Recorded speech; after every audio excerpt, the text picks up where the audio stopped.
Nigeria is not a banana republic.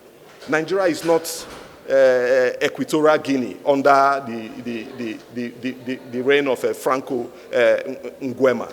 Nigeria is a country that is guided by laws painstakingly made by the House of Assembly and the Senate. So I do not see any reason why they will allow the laws that they have painstakingly made to be violated, or for any body or group of persons to desecrate the institution of government. We will not allow that.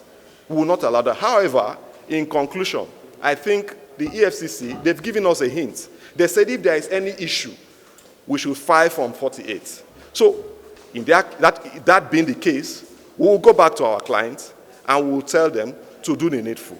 And I think we will hold them by their words today that they have nothing whatsoever to do with the release of Mr. Emefiele from prison. But let this be known to Nigerians that there was an attempt to abduct Mr. Emefiele from Kuje Correctional Center, and we stand by that. We are the petitioner in this matter. We brought a petition against EFCC and the SSS, where we made very, very weighty allegations against the two agencies of government. We told the world, we told this committee, and indeed the world, how both agencies made failed attempts to abduct Mr. Emefiele, Godwin Emefiele, the former CBN governor, from the Correctional Service Center in Kuje. And that was why we brought the petition. When we brought the petition before the Committee for Public Petition, the representative of the EFCC drew the attention of the committee to the fact that this matter is already pending before the court, and that if there is a contempt of court, we know what to do. We should file Form 48. And a question was also put to the Correctional Service if there was an attempt to abduct Emefiele from their center. And the response of the Correctional Service is to the effect that there was no such attempt. We were very surprised as petitioners. The committee didn't allow us to speak. I was not given the opportunity to make my case as the petitioner. The committee only heard from the representative of the EFCC and the Correctional Service. And with all due respect to the committee, I do not think that was fair. I do not think fair hearing was given to me as the petitioner.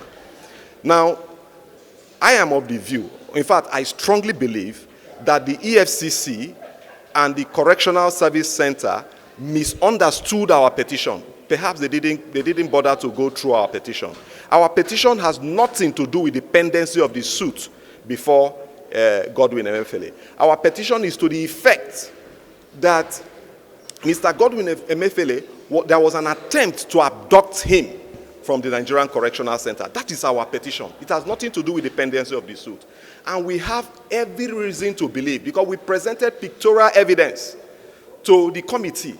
We presented very, very strong evidence to the committee. I expected the committee, with all due respect, to look at these issues. But for reasons best known to them, they did not look at the issues.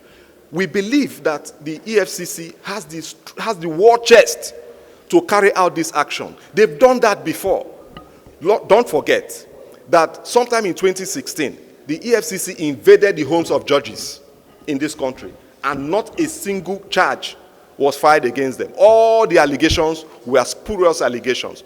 Do not forget also that just about 2 years ago, or less than 2 years ago, the same EFCC invaded the home of a serving senator of the Federal Republic of Nigeria. So this is their stock in trade. They are used to things like this. Even the DSS, I was surprised that the representative of the people from the Correctional Service, said that there was no such attempt, when it was obvious that there was such an attempt. Do not forget, on the 25th of July, the DSS invaded the Federal High Court premises in Ikoyi, where they abducted this same Emefiele. Incidentally, I was physically present in that in that on that day. JB Daudu SAN, we appeared with JB Daudu SAN in that matter. They abducted him, laid siege at the Federal High Court Ikoyi. So this is their stock in trade. They are used to things like this. Do not forget also, about 2 years ago, the same DSS, they abducted Omoyele Sowore from the Federal High Court while the Federal High Court was still sitting. So these are things that they do. We know all these things, and we got evidence to that effect. You see,